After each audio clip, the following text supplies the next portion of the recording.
I was drowning last year. My husband and I both were, our family was, we were at our wits' end. Every day was awful. It was terrible. I had this big epiphany one day. There is this research that shows that for every one negative interaction, you need 5 positives. Now that research is by Gottman, and it relates to marriages, and it relates to positive interactions with couples, but it works with children too.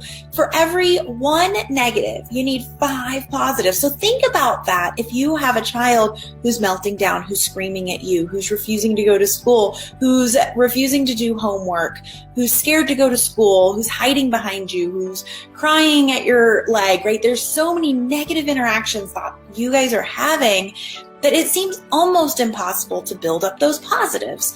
So what I decided to do is try something. I experimented. I decided to change my mindset. Instead of seeing every single day as another bad day, another rough day, I had to decide that I was going to have hope, that today was going to be that day. Today was going to be the day that was going to be better. It didn't have to be wonderful. It didn't have to be perfect. It just needed to be better than yesterday, just a little bit. And so in order to make sure that I was paying attention to those little tiny tweaks, I started paying attention to the positives. One positive.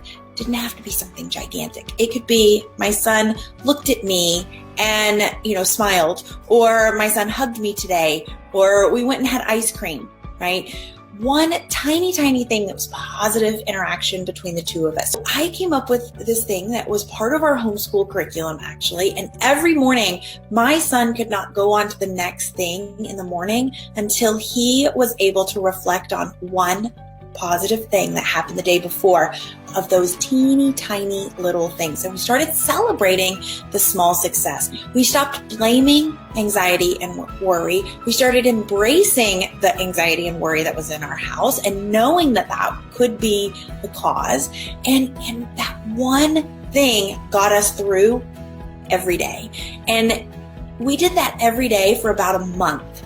And after doing that for a month, I have to tell you, it just started naturally happening.